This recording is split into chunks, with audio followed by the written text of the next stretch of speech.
Hello, welcome to back my YouTube science and computer education channel. आज हम आ चुके हैं माइक्रोसॉफ्ट एक्सेल 2010 में एक डेटा एंट्री लेकर के। एक्सेल में डेटा एंट्री हम कैसे करते हैं वो आज हम सीखेंगे। तो इसको स्टार्ट करते हैं वीडियो को ना देरी करते हुए। सबसे पहले हमें करना क्या होगा, कुछ रो और कॉलम को सिलेक्ट करना है और मर्ज एंड सेंटर करना है। मर्ज एंड सेंटर करने के बाद इसमें जो है हम वो हेडिंग टाइप करेंगे। एम्प्लॉय डेटा, मान लीजिए किसी एक कंपनी का डेटा है, ठीक है, उसमें कुछ एम्प्लॉय कार्य कर रहे हैं, उनका जो डिटेल रखना है एक्सेल में वो एम्प्लॉय डेटा सीट के अंतर्गत हम रखेंगे। डेटा एंट्री क्या होता है, डेटा वो होता है जो हमें हार्ड कॉपी में प्राप्त होता है और हम एक्सेल के जो सीट में उसकी एंट्री लगाते हैं, मतलब उसको लिखते हैं तो वो एंट्री होता है। इस प्रकार से डेटा एंट्री कहलाता है। एक्सेल में जो हम लोग टाइप करते हैं किसी भी एम्प्लॉय का डिटेल, वो डेटा एंट्री के अंतर्गत आता है। तो चलिए स्टार्ट करते हैं। एम्प्लॉय डेटा है किसी कंपनी का, तो सबसे पहले हमें एक हेडिंग तो एम्प्लॉय डेटा की बनानी ही होगी। तो इस तरीके से हमने कुछ टाइप किया एम्प्लॉय डेटा। उसके बाद इसमें जो है फॉन्ट कलर और थीम्स कलर चेंज कर दिया। अब कुछ जो है एम्प्लॉय का डिटेल होगा, जैसे कि आईडी नंबर, ये सब हम जब सीखेंगे आज एक डिजिटल फॉर्म की तरह। ठीक है, फॉर्म का प्रयोग एक्सेल में कैसे करते हैं, फॉर्म के माध्यम से डेटा एंट्री करेंगे। तो सबसे पहले क्या करेंगे, आईडी नंबर हम यहाँ पे टाइप करेंगे, ठीक है। उसके बाद फिर नेम हो जाएगा। चलिए स्टार्ट करके फटाक से जल्दी से टाइप कर लेते हैं नेम। नेम थोड़ा सा बैक करते कंट्रोल जेड। उसके बाद नेम हमारा हो चुका है। उसके बाद फिर जो है अगली हेडिंग होगी जेंडर, ठीक है, जेंडर। उसके बाद फिर हम जो है अगली हेडिंग यहाँ पे बनाएंगे, वो होगी एज। एज के बाद जो हमारी अगली हेडिंग होगी एज, ठीक है, एम्प्लॉय की एज कितनी है। फिर उसके बाद डेट ऑफ ज्वाइनिंग, अगर किसी कंपनी में हमारा एम्प्लॉय कार्य करता है तो वो कब से वहाँ पे ज्वाइन किया है, ठीक है, डेट ऑफ ज्वाइनिंग में हो जाएगा। आगे फिर हम क्या करेंगे, डेट ऑफ ज्वाइनिंग के बाद डिजिनेशन, अगर वहाँ पे वो ज्वाइनिंग किया है तो उसकी पोस्ट क्या है, किस पद पे वो कार्य कर रहा है, तो डिजिनेशन। फिर उसके बाद उसकी अगर डिजिनेशन किस पोस्ट पे है, पोस्ट के बाद फिर बेसिक सैलरी, उसकी बेसिक सैलरी कितनी होगी। उसके बाद उसका जो है एड्रेस क्या होगा, एड्रेस हम यहाँ पे टाइप करेंगे। उसके बाद कॉन्टैक्ट नंबर, ठीक है, उसका कॉन्टैक्ट नंबर क्या है। इस तरीके से बहुत सारी हेडिंग्स को हम यहाँ पे बना सकते हैं। अगर यहाँ पे जब हमारी हेडिंग ये बन जाएंगी, उसके बाद इसमें भी हमें अगर कोई फॉर्मेटिंग करना है तो फॉर्मेटिंग हम आसानी से कर सकते हैं। जैसे कि हम सभी हेडिंग को सिलेक्ट करते हैं, ठीक है, उसमें अगर हमें थीम्स का कलर भरना है तो थीम्स कलर हम यहाँ से भर सकते हैं, ठीक है, भर सकते हैं। तो इस तरीके से मैंने थीम्स कलर किया, बोल्ड कर दिया। तो बहुत सारी फॉर्मेटिंग है जो हमने पहले भी कुछ वीडियो में बता चुके हैं। आईडी नंबर टाइप करेंगे, ये सब कुछ। तो इसको हम फॉर्म के माध्यम से सीखेंगे। अभी तक हम सीख रहे थे डायरेक्टली यहीं पे लिख देते थे, अब हम इसको फॉर्म के माध्यम से। सभी हेडिंग को हमने सिलेक्ट किया। उसके बाद हम चले जाते क्विक एक्सेस टूल बार में और यहाँ से क्लिक करते customize quick access toolbar पे। उसके बाद फिर हमें जाना है मोर कमांड्स पे। मोर कमांड्स पे हम जाएंगे और फिर आगे ध्यान देंगे। मोर कमांड के बाद ठीक है, फिर से हम थोड़ा सा बता देते हैं बैक करके, ठीक है। Quick access customize quick access toolbar पे गए, उसके बाद फिर मोर कमांड जाने के बाद ऑल कैरेक्टर पे क्लिक किए, ऑल कैरेक्टर।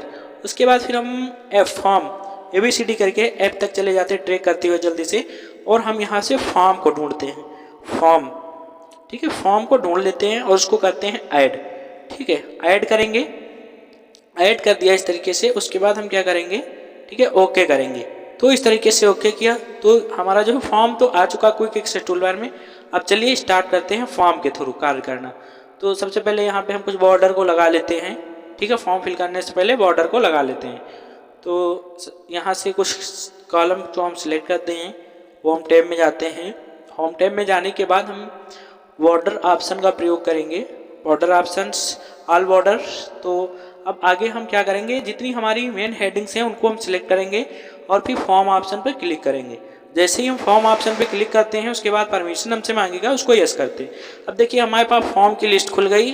अब यहाँ पे सबसे पहले आईडी नंबर हम चलते हैं, आईडी नंबर को फिल करते हैं जल्दी से। यहाँ पे S001, ठीक है, S001 आईडी नंबर हम फिल कर देते हैं, ठीक है। उसके बाद टैब की का प्रयोग करना है नेक्स्ट कॉलम में जाने के लिए, ठीक है, नेक्स्ट में जाने के लिए नेक्स्ट बॉक्स में टैब की। तो इस तरीके से यहाँ से जैसा कि मैंने लिखा प्रांशु, उसके बाद इनका जो है, ठीक है, जेंडर क्या, मेल, एज, ठीक है, 22 डेट ऑफ ज्वाइनिंग, इनकी हम यहाँ पे डेट ऑफ ज्वाइनिंग को सिलेक्ट कर देते हैं यहाँ पे, जैसे कि 12/8/2023, ठीक है। उसके बाद फिर आगे डिजिनेशन इनकी क्या है, मतलब पोस्ट डिजिनेशन को हम यहाँ पे टाइप करेंगे मैनेजर से हैं।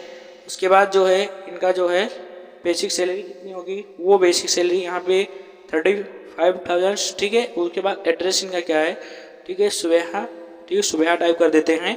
उसके बाद इनका जो कॉन्टेक्ट, ठीक है, कॉन्टेक्ट क्या है, कॉन्टेक्ट को हम कॉन्टेक्ट कॉलम में फिल करेंगे इस तरीके से फॉर्म के थ्रू। उसके बाद अगर हमारा फिल हो जाता है फिर हम क्या करते हैं, न्यू ऑप्शन पर क्लिक करते हैं। इसमें न्यू ऑप्शन पे देखिए, न्यू ऑप्शन आपको मिल रहा है यहाँ पे, न्यू ऑप्शन पे क्लिक किए, देखिए हमारा एक फॉर्म फिल हो चुका है, मतलब एक एम्प्लॉय का डेटा कंप्लीट हो गया।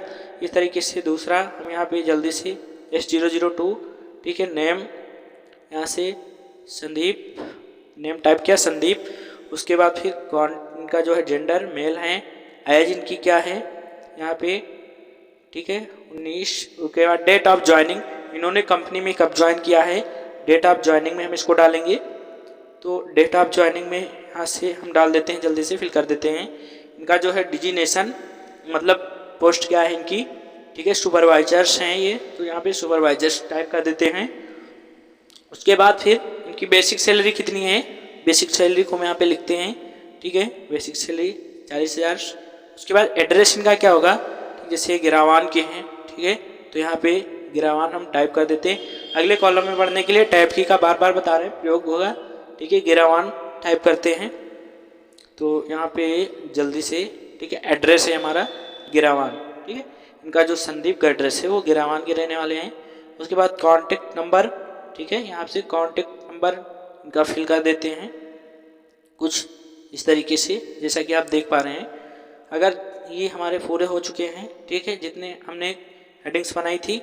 उसके बाद अगला नेक्स्ट डेटा के लिए न्यू ऑप्शन पर क्लिक करेंगे। तो इस तरीके से अगला यहाँ पे एक डेटा और फिल कर देते हैं कुछ जल्दी से इस तरीके से, ठीक है। वीडियो को थोड़ा सा बढ़ा दिया है, इस तरीके से जो है हमारा जो है एम्प्लॉय डेटा तैयार हुआ। अब इसमें और भी फॉर्मेटिंग, कभी कभी ऐसा होता है कि हम लोग जब टाइपिंग फास्ट करते हैं तब डुप्लीकेट हो जाता है, एक डेटा हमारा बार बार टाइप हो जाता है। तो उसको शो कराने के लिए conditional formatting text highlight colour में जाते हैं, डुप्लीकेट वैल्यू पर प्रेस करते हैं, डुप्लीकेट वैल्यू, और ओके करते हैं। तब ये जब इनेबल हमारा रहता है, तो अगर एक डेटा हम डुप्लीकेट नाम आपको दिखा देते हैं, ठीक, डुप्लीकेट लिखेंगे तो उस पर कलर आ जाएगा। जैसा कि सूरज का हम पुनः दोबारा नाम लिखते हैं सूरज इस तरीके से, और आगे बढ़ते हैं, देखो रेड कलर हमारा आ रहा है, यानी ये बता रहा है कि ये डुप्लीकेट वैल्यू है, ठीक। तो इस तरीके से इसको चेक कर सकते हैं और लगा भी सकते हैं। हटाना है तो सभी सेलों को सिलेक्ट करना होगा। उसके बाद फिर हमें कंडीशनल फॉर्मेटिंग पे जाना होगा, क्लियर रूल लिखा होता है, ठीक, उस पे जाए, और क्लियर रूल्स फ्रॉम सेल्स, ठीक, इस पर क्लिक किए, देखिए हमारा पुनः हट चुका है। तो इस तरीके से, और हम फिर से सही कर देते हैं, मोहिनी का नाम था वही कर देते हैं। तो इस तरीके से एम्प्लॉय डेटा जो है आज हमने फॉर्म के थ्रू बनाना सीखा माइक्रोसॉफ्ट एक्सेल 2010 में। अभी देखिए एज में लिखा हुआ है 22, ये सब आ रहा है, इसको हम ईयर में उसमें चेंज करेंगे, ईयर लिख जाए तो कस्टम पे जाएंगे।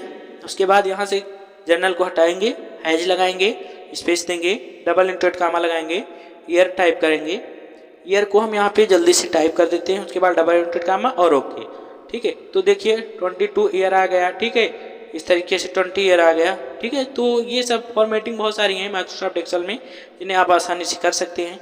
अभी देखिए हम यहाँ पे कुछ सेल में फॉर्मेटिंग करेंगे, ठीक है, कुछ इस तरीके से, जैसा कि हम यहाँ पे सिलेक्ट करते हैं, ठीक है, हर एक सेल में, ठीक है, अलग अलग, जैसे आईडी नंबर में हम यहाँ से दूसरा कोई थीम्स ले लेंगे, कुछ इस तरीके से थीम्स को यहाँ पे कलर करते हैं, इस तरीके से हो चुका। फिर आगे हम फिर कुछ कॉलम्स को सिलेक्ट करेंगे, उसमें कोई दूसरी थीम्स में यानी कलर को लगाएंगे। तो इस तरीके से हम क्या करते हैं, बहुत सारे कलर्स को लगा सकते हैं। तो इस तरीके से आज हमारा एम्प्लॉय डेटा जो फॉर्म के थ्रू था वो कंप्लीट हुआ। आप लोग भी इसको सीखिए। अगर वीडियो अच्छा लगा सब्सक्राइब, लाइक और शेयर जरूर करें। नेक्स्ट वीडियो में